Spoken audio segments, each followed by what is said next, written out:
ഇന്ന് ടാസ്കിൻ്റെ ഇടയിൽ ഫിജോയും ഫായും കള്ളത്തരം കാണിച്ചാണ് ജയിച്ചത് എന്നാണ് ജിൻഡോ പറയുന്നത്. അത് അവിടുത്തെ മത്സരാർത്ഥികൾക്കെല്ലാം അറിവുള്ള കാര്യമാണ്.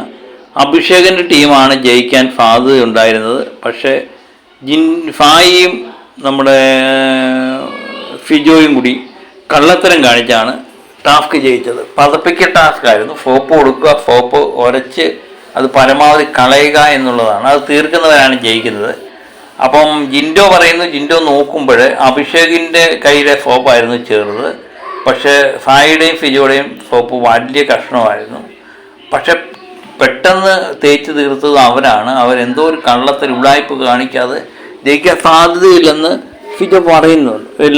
ജിൻഡോ പറയുന്നുണ്ട്. ഫിജോയ് ഫായി അത് സമ്മതിക്കുന്നുണ്ട്. ചെറിയൊരു ഉടായ്പ ഞങ്ങൾ കാണിച്ചു, അത് പക്ഷേ ഗെയിമിൻ്റെ ഭാഗമാണ്, അതൊരു വലിയ തെറ്റൊന്നും അല്ല എന്നുള്ള രീതിയിലാണ് അവർ സമർപ്പിക്കുന്നത്.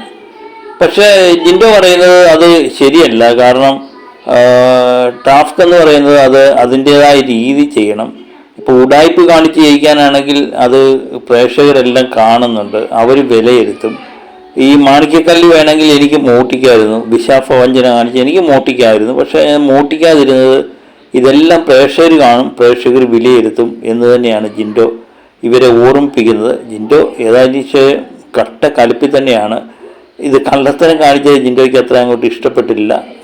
നമ്മുടെ അഭിഷേകായിരുന്നു ജയിക്കേണ്ടത്. ജിൻഡോയുടെ ടീമിന് 2ാം സ്ഥാനം കിട്ടിയേനെ. പക്ഷേ ഫോപ്പ് ഒടിച്ചൊടിച്ച് ഉരച്ച് തീർത്ത് എന്നുള്ളതാണ് അവർ പറയുന്നത്. ഏതായാലും സോപ്പൊന്നും കണ്ടുപിടിക്കാൻ പറ്റിയില്ല. ഫായുടെ ടീം തന്നെ ജയിക്കുകയും ചെയ്തു.